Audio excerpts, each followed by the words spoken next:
Graças a Deus, louvado seja o nome do Senhor. Meus queridos, hoje estamos dando início ao nosso primeiro curso, com o curso básico de homilética, que está sendo desenvolvido para que nós tenhamos mais conhecimento para anunciarmos cada vez melhor a mensagem do Evangelho.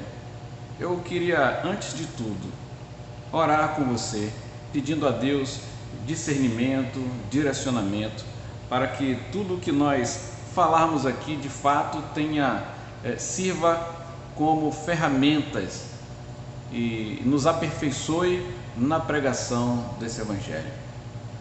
Querido Deus, engrandecido é o Senhor em todo o tempo, sobre todas as coisas, porque o Senhor é dono de todas as coisas.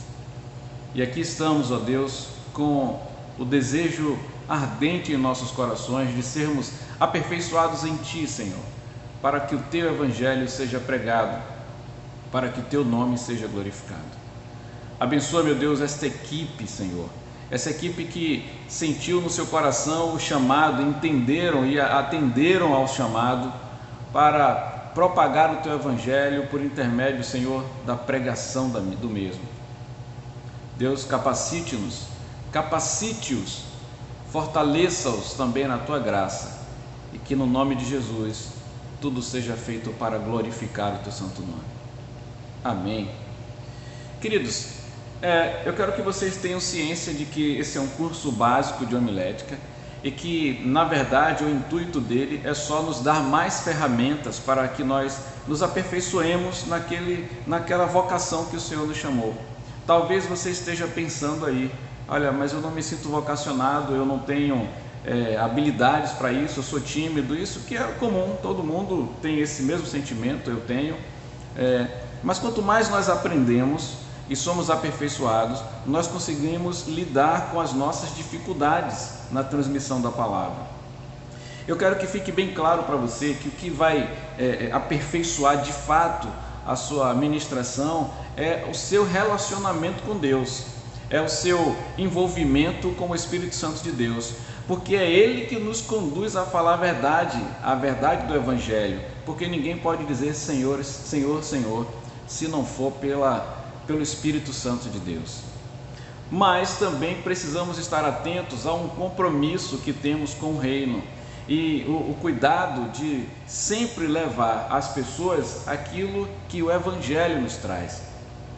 Nós sabemos que há por aí muitos tipos de denominações, muitas igrejas, pastores diversos, pregadores de todos os tipos, e muitas mensagens muitas vezes não condizem com a palavra. É claro que às vezes você usa o poder da palavra. Quando eu falo o poder da palavra, não estou falando do Evangelho, mas o posicionamento de pregador, de locutor, né? Para transmitir ideias que são pessoais. Mas no que diz respeito ao Evangelho, a ideia central é Cristo Jesus. Então, por esse motivo, nós estamos nos preparando para cada vez mais, para nos aperfeiçoar e apresentarmos cada vez melhor aquilo que Deus já tem ministrado em cada coração. Eu também queria dizer aos irmãos que eu não sou professor, eu talvez não tenha a melhor didática para você, talvez eu tenha algumas coisas a aperfeiçoar nesse sentido. Eu te peço que tenha paciência e venha comigo nessa jornada de aprendizado, né? Talvez tropeçando aqui e ali, mas eu sei que se você caminhar junto comigo, nós vamos aprender cada vez mais uns com os outros. Então vamos trabalhar dessa forma. Nós vamos estar disponibilizando para os irmãos alguns vídeos todas as quartas-feiras, para que os irmãos possam meditar comigo, pesquisar. Em alguns momentos, em alguns vídeos desses, eu vou estar também passando para os irmãos alguns exercícios para aperfeiçoamento. E vamos ter também as nossas reuniões online. No dia que não tiver o curso, que não tiver a aula, a gente vai estar debatendo sobre o aprendizado, vamos estar tirando dúvidas, vamos estar aprendendo ainda mais, só que dessa vez unidos. Em alguns momentos vocês não vão receber vídeos, vão receber textos, talvez áudios, para que haja um complemento. É possível que em alguma quarta-feira a gente não tenha nada? Sim, é possível. Queria que os irmãos compreendessem ainda as dificuldades que tenham tido com relação ao trabalho, né, e a dedicação também à igreja. Peço aos irmãos, confidenciando a vocês, que estejam orando comigo a esse propósito. É claro, eu preciso sustentar a minha casa, a minha família, e Deus me abençoou com o trabalho, mas Deus também me estabeleceu como pastor na Igreja Batista do Horto, e Ele tem seus propósitos, e eu tenho clamado a Deus para que Ele dê o direcionamento certo ao seu povo. No nome de Jesus. Deus sabe todas as coisas, e a minha oração é que Ele complete o que tem que ser feito no meio da nossa igreja, para a glória do Senhor, né? Que Ele aperfeiçoe todas as coisas no momento certo, no momento em que Ele estabelecer. Ele vai criar situação para que eu esteja mais presente aqui na congregação com os irmãos, ou levantando inclusive um de vocês para estar dando ou esse auxílio ou assumindo o ministério, conforme seja a vontade dEle. Amém? Ele é o dono da igreja, Ele sabe todas as coisas e Ele tem o melhor para o seu povo, no nome de Jesus. Amém? Eu queria começar com você nesse momento, estudando um pouco e falando um pouco sobre o que é, né, os conceitos básicos de homilética. Talvez alguns de vocês já tenham lido em algum lugar, já tenha se preparado de alguma forma, e o conhecimento que vocês tiverem só vai agregar ainda mais a isso que nós estamos preparando aqui. Conceitos básicos de homilética. Homilética é a ciência que estuda os princípios fundamentais do discurso em público, aplicados na proclamação do Evangelho. Este termo surgiu durante o Iluminismo entre os séculos 17 e 18, quando as principais doutrinas teológicas receberam nomes gregos, como por exemplo dogmática, apologética e homilética. A disciplina que são mais próximas da homilética são a hermenêutica e a exegese, e em outro momento nós vamos explicar sobre isso. A homilética é a teoria e a prática da pregação do Evangelho. Aleluia! Jesus falou com seus discípulos para serem suas testemunhas, isso nós vemos lá em Atos capítulo 1, verso 8. Entretanto, era preciso ficar em Jerusalém para receber o poder do Espírito Santo, e assim poderia anunciar o Evangelho. Eu quero que vocês meditem em 1 Coríntios, capítulo 7, verso 7, que diz assim: mas cada um tem de Deus o seu próprio dom, um deste modo e outro daquele modo. Esse versículo ele é importante para que cada um de nós faça uma autoavaliação sobre qual é o dom, qual é a capacitação que Deus tem dado, e dentro daquilo que Deus tem te dado, para que você possa aperfeiçoar. E aí talvez ouvindo isso você pode dizer assim: pastor, eu acho que eu não tenho o dom de pregar. Veja, anunciar o Evangelho, falar do amor de Deus, é uma característica que todo crente tem e uma responsabilidade. O que Deus vai fazer com a sua vida é lhe acrescentar dons específicos que vão te ajudar na divulgação desse Evangelho. Então, elimine essa ideia de que Deus não me deu o dom da pregação. Não se trata de dom da pregação, se trata de dons que eles vão ser usados para que você aperfeiçoe essa condição de anunciar o Evangelho. Então não existe isso, eu não tenho o dom de pregar. Não existe. Você sabe falar? Pronto, então você sabe pregar, você pode pregar. Agora, para pregar, você precisa ter o conhecimento, e mais do que o conhecimento, você precisa, ainda mais quando estamos falando do reino de Deus, você precisa ter um relacionamento com Deus para que você possa falar com autoridade. E aí já fica uma dica, né, meu querido e minha querida? Se existem brechas nas suas vidas, eu recomendo aos irmãos que busquem o conserto o quanto antes, para que estas coisas não sejam pedra de tropeço quando vocês estiverem anunciando o Evangelho. Amém? Para que as pessoas possam ver em você a autoridade, que você fala o que o Espírito está te dizendo, e não conceitos que você mesmo não cumpre. Então é necessário ter um relacionamento com Deus, vida de oração e meditação na palavra. Em 1 Pedro, capítulo 4, verso 10, você pode encontrar lá: servindo uns aos outros conforme o dom que cada um recebeu, como bons despenseiros da multiforme graça de Deus. Amém? Isso aí está em 1 Pedro, capítulo 4, verso 10. Eu quero também que vocês meditem em 1 Coríntios, capítulo 12, os versos de 4 a 12. Eu não vou ler esse com vocês, mas eu quero que vocês meditem também nesse texto. Vou repetir para que você possa anotar. 1 Coríntios, capítulo 12, do verso 4 até o verso 12. Meditem depois nesse texto. E o que são dons, pastor? Dom é uma dádiva, um presente, é uma qualidade inata, é um mérito ou merecimento, é a condição de poder. Talento é um dom natural ou é um dom adquirido, é uma inteligência excepcional.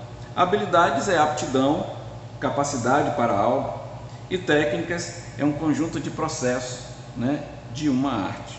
Isso tudo aqui foi tirado do dicionário Aurélio, e você também pode consultá-lo para poder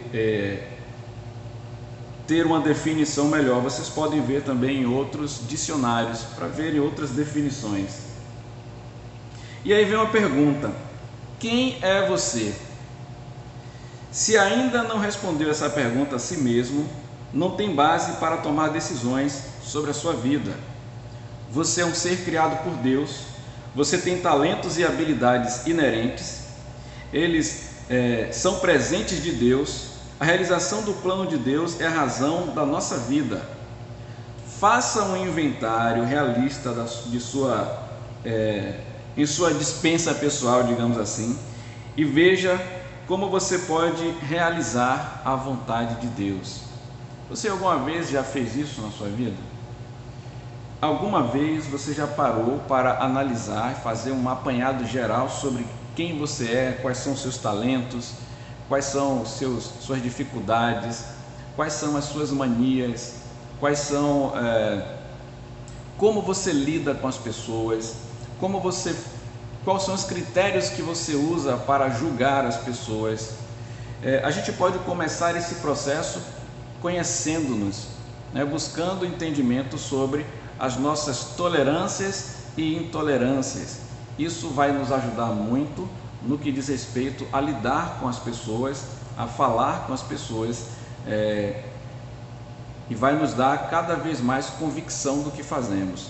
Então, como primeiro exercício que eu gostaria muito que vocês fizessem, vocês vão ter aí uma semana inteira para fazer, é fazer um inventário a respeito de vocês mesmos.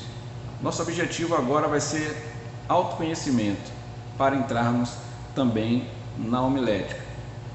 Você vai anotar num caderno todas as suas manias, as suas qualidades, os seus talentos, os dons que você reconhece que foi Deus que te deu.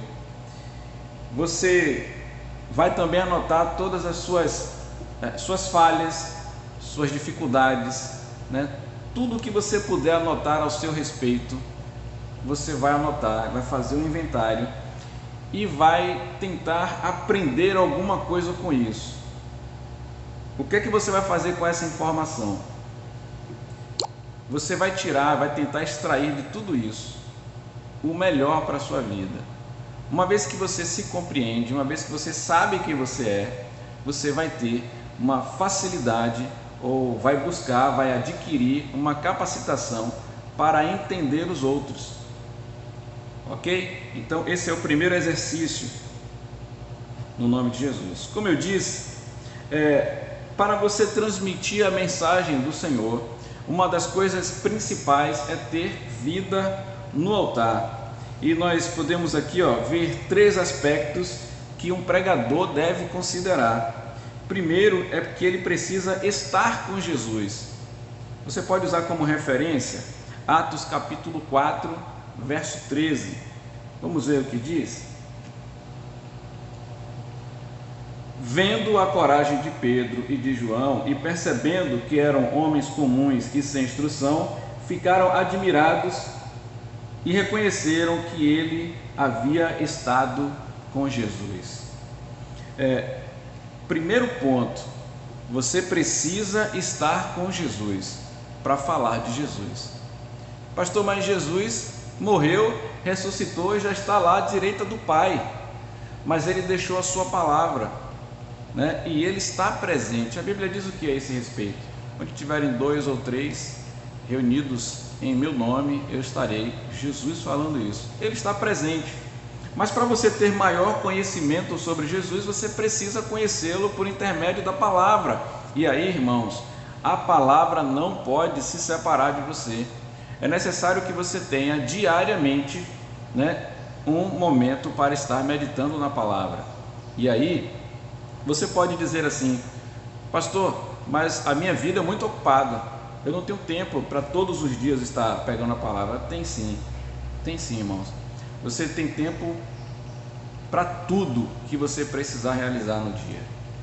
No que depender de você, é só você priorizar a palavra do Senhor, separar o tempo adequado para meditar na palavra. A segunda coisa que você precisa, né, o segundo aspecto importante para que você desenvolva ainda mais e melhor na pregação da palavra, é você falar com Jesus. E vamos ler aí o capítulo 26 de Mateus, no verso 73, que diz assim: pouco tempo depois, os que estavam por ali chegaram a Pedro e disseram: certamente você é um deles, o seu modo de falar o denuncia. Olha que coisa maravilhosa. Isso quer dizer, irmãos, que de tanto Pedro andar com Jesus, o jeito dele falar parecia com o mestre. E esse é um ponto extremamente importante. Alguma vez você já deve ter tido a experiência, eu creio, de alguém te ver num dia comum e acabar dizendo assim: olha, eu queria ser cristão, crente, ou do jeito que ele falou, igual a você. Se você nunca ouviu isso de alguém, o meu desejo é que você passe por essa experiência, porque a experiência inversa é muito ruim. Alguém poder dizer que o dia quando eu for crente, eu não quero ser igual a você não. E esse é um fator que você precisa observar. Vocês já viveram a experiência de ter um grande amigo e você se relacionar muito com esse amigo? Você já notou que normalmente você acaba pegando os trejeitos desse amigo? Você acaba pensando igual, falando das mesmas coisas, você até o jeito de falar muitas vezes muda. Você já percebeu? Hoje eu não vejo mais isso não, mas eu via muito no início. Os pastores da Igreja Universal, você percebia que eles falavam igual a Edir Macedo, gesticulavam igual, o tom de voz que eles usavam era igual, eles caminhavam muito juntos naquele início. Hoje não, hoje a igreja está bem separada, bem dividida, mas eles admiravam tanto a Edir Macedo que eles queriam parecer com a Edir Macedo. Isso é um acontecimento, um fato natural do ser humano. O ser humano se identifica e ele faz isso.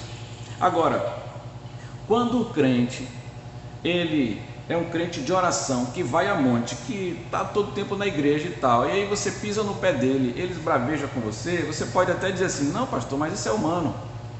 É humano, mas significa que ele não tem relacionamento com Deus, com Jesus. A atitude, ela precisa aparecer. E isso não é forçado, isso é natural. E aí cabe, irmão e irmã, você começar a perceber isso na sua vida. As coisas que eu tenho feito se assemelham ao que Jesus faria? E é claro que a gente não vai atingir essa mudança de um dia para o outro, mas é importante pensar sobre isso. Como é que eu estou me relacionando com o meu cônjuge? Como que eu estou me relacionando com os meus filhos? Como eu estou me relacionando com a igreja do Senhor e com os irmãos em Cristo? As pessoas precisam ver características de Jesus em nós. Isso também gera autoridade quando você fala da palavra de Deus. O terceiro ponto, que também é muito importante, você precisa observar, o terceiro aspecto, é a necessidade de falar de Jesus. Se você abrir a sua Bíblia em Atos capítulo 4, verso 10, vai estar escrito assim, 10 e 11: Saibam os senhores e todo o povo de Israel que por meio do nome de Jesus Cristo, o Nazareno, a quem os senhores crucificaram, mas a quem Deus ressuscitou dos mortos, este homem está aí curado diante dos senhores. E aí ele continua no verso 11 dizendo: Este é Jesus, a pedra que vocês construtores rejeitaram e que se tornou a pedra angular. O terceiro aspecto que você precisa observar e que vai definir a sua vida no altar é esse.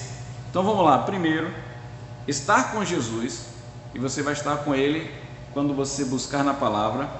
Segundo, falar com Jesus. Se você se relaciona com o Senhor em oração e aprende dele na palavra, a tendência é você se assemelhar a Ele, parecer com Ele. E na verdade esse é o propósito. Sendo discípulos, nós precisamos ficar cada vez mais parecido com Ele, para na ausência dele a gente o representar igual ou da mesma forma como Ele é. E terceiro, falar de Jesus. Para falar de Jesus, só tendo relacionamento com Ele, só andando com Ele e só sabendo a história a respeito dele. Então vamos lá. Quando Deus fala, e aí nós precisamos estar atentos, né, à nossa forma de pregar. O objetivo da homilética, de uma forma geral, é a conversão, a comunhão, a motivação e a santificação para a vida cristã. Isso precisa estar bem definido na nossa pregação, porque ela tem esse objetivo, que as pessoas se convertam a Cristo, que a nossa comunhão seja aumentada, que haja motivação e que haja santificação para a vida cristã. O assunto de uma mensagem é algo particular entre o pregador e Deus. Por isso, quando nós vamos buscar do Senhor aquilo que nós vamos pregar, nós primeiramente vamos dobrar o nosso joelho, pedir a Deus um direcionamento. Às vezes esse tema, esse assunto vai brotar no seu coração. Aí você vai conduzir isso a Deus e vai pedir a Deus que lhe mostre nas Escrituras para que você possa falar a esse respeito. Para ter assunto é preciso viver em comunhão e oração para que o Espírito Santo possa falar ao coração. Eu quero dizer a vocês que às vezes a gente fica assim, ainda mais quando nós temos que pregar constantemente, tem horas que você se pergunta, será que já não falei sobre isso? Né? E às vezes até se sente sem assunto para poder ministrar. Aí você precisa ter consciência de que essa obra é do Senhor, que os planos dele são principais e ele sabe o que é melhor para a igreja. Vai para o joelho, clama ao Senhor e descansa. Ele vai colocar a mensagem no seu coração e depois você vai aperfeiçoá-la. E de que forma que Deus pode falar com você, meu querido? Isso é muito particular. Deus pode usar diversas formas para falar com os seus.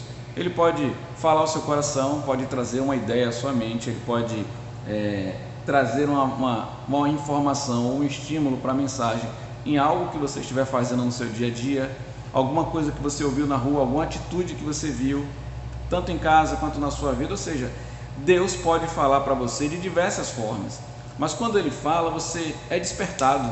Opa, posso falar sobre esse assunto, sobre esse tema, e aí você volta para as Escrituras para confrontar essas ideias com o que a Escritura diz. É importante você estar atento e sempre pedindo o direcionamento do Espírito Santo. Eu quero passar com você aqui algumas formas de você aprender com Jesus. Para aprender com Jesus, uma das coisas que você pode fazer é orar. A gente já repetiu isso. Eu quero que você leia Marcos capítulo 14, verso 37 até 39, né? Você vai ver aí nessa passagem aquele momento em que Jesus chama seus irmãos, né, para orarem. Enquanto Jesus vai orar e volta, o que acontece com eles? Eles estão dormindo. Então, queridos, não durma, ore. 2. Tenha alvos e objetivos. Em João 4,34 diz assim: disse-lhe Jesus: a minha comida é fazer a vontade daquele que me enviou e completar a sua obra. Vocês compreenderam aí? Na pregação, na ministração do Evangelho, você tem que ter um alvo e um objetivo. Isso te ajuda a ter início, meio e fim da palavra. Isso te ajuda a se manter focado. Então, quando você for ministrar, pense de qual é o objetivo, né? Qual é o alvo que você quer atingir. Outro ponto, o ponto 3, conheça a palavra. Isso é fundamental. Em Marcos 12, 24, você pode ver assim, respondeu-lhes Jesus: porventura não errais vós em razão de não compreenderdes as Escrituras e nem o poder de Deus? Então, é importante, quando você for ministrar, você ter conhecimento da Escritura. E aí vem aquela questão: tem pregadores, irmãos, tem pessoas que vão pegar um versículo bíblico e vão desenvolver ali uma homilia e vão pregar à vontade. Mas quando você se preparar, eu quero sugerir e orientar que você não fique preso ao versículo. Você precisa ver o contexto anterior e o contexto posterior. Você precisa ter uma noção real do porquê está escrito aquele versículo, do porquê Jesus falou aquilo, do porquê o autor, porquê ele falou aquilo. Você precisa ler o contexto. Então não fique preso à ideia de que não, esse versículo aqui já vai dizer tudo. Não, é bom você ter entendimento, ainda que Deus te use para falar apenas do contexto daquele versículo. Eu quero contar um testemunho muito breve para vocês verem como Deus é magnífico. Uma certa igreja que não é batista, eles tinham hábito, ainda têm o hábito de, quando alguém for pregar, eles orarem pedindo direcionamento a Deus sobre quem deveria ter aquela oportunidade. Essa igreja, eu conheço algumas pessoas de lá, o culto deles são 45 minutos apenas, e eles têm uma prática bem interessante, peculiar. Eles oram e pedem a Deus para dirigir a pessoa que vai pregar naquela noite.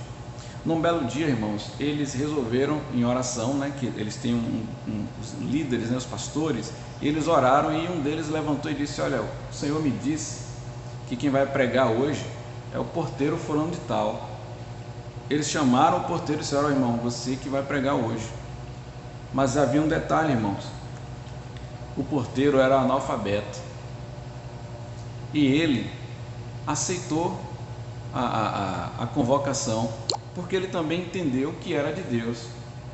E quando chegou naquela noite que ele foi pregar, ele tinha mentalizado um versículo, porque ele ouviu, que ele não sabia ler, ou lia muito mal, alguma coisa assim, e ele estava falando. Na verdade, ele nem fez uma pregação, ele não fez nada disso. Deram oportunidade a ele, ele orou, abriu a Bíblia, e na passagem que Jesus manda que removam a pedra em que removam a pedra, irmãos, fugiu aqui o nome de Lázaro, olha só. Removam a pedra de onde Lázaro estava sepultado. Esse irmão disse assim, ele só leu o texto que diz: removam a pedra. Só que ele leu, ou ele falou dizendo assim: resolvam a pedra. Olha só, resolvam a pedra. E aí, irmãos, ele não leu mais nada e começou a dizer assim: Jesus resolveu a pedra. Jesus mandou resolver a pedra. Irmãos, Jesus mandou resolver a pedra. E hoje Ele quer resolver o seu problema também. Hoje Jesus quer resolver a sua vida. Se você recebeu isso no seu coração e entendeu que Jesus quer resolver o seu problema, eu quero que você venha aqui na frente e aceite Jesus como seu Senhor e Salvador. Pasmem, irmãos, pasmem. As pessoas levantaram e receberam Jesus como Senhor das suas vidas.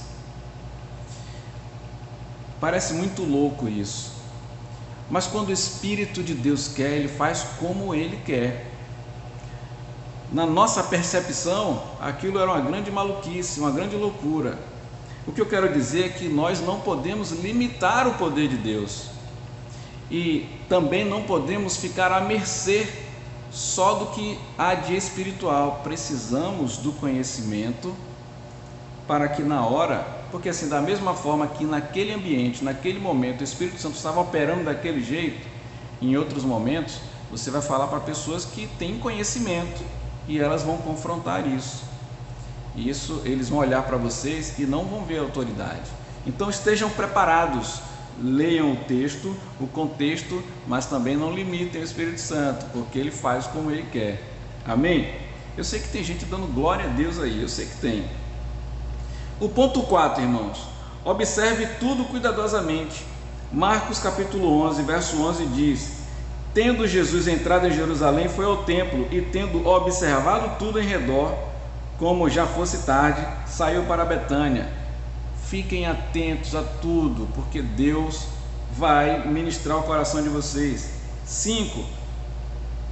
Primeiro compreenda, não julgue. Mateus 7:1 diz: não julgueis, para que não sejais julgado.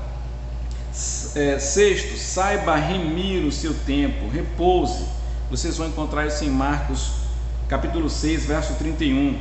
Ao que eles disse: vinde vós à parte para um lugar deserto e descansai um pouco, porque eram muitos os que vinham e iam e não tinham tempo nem para comer. Ou seja, você precisa organizar o seu tempo, inclusive para descansar, inclusive para ter entretenimento com a sua família, inclusive para lidar com as coisas triviais da vida.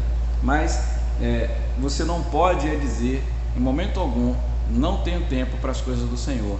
Isso é fundamental para a sua vida. 7. Aprenda com a experiência dos outros. Mateus capítulo 8, 9 e 10 diz assim, capítulo 8, versos 9 e 10: pois também eu sou homem sujeito à autoridade e tenho soldados às minhas ordens, e digo a este: vai, e ele vai, e ao outro: vem, e ele vem, e ao meu servo: faze isso, e ele faz. Jesus, ouvindo isso, admirou-se e disse aos que o seguiam: em verdade vos digo que a ninguém encontrei em Israel com tamanha fé. A experiência das pessoas, também podem servir de alicerce, de base para aquilo que você vai ministrar para outras pessoas. Mais do que isso, o ponto 8 é: pratique. João capítulo 14, verso 12 diz: em verdade vos digo, aquele que crê em mim, esse também fará as obras que eu faço, e as fará maiores do que essas, porque eu vou para o Pai. Então, pratique as obras do Senhor. 9. Torne-se competente a respeito do que fala.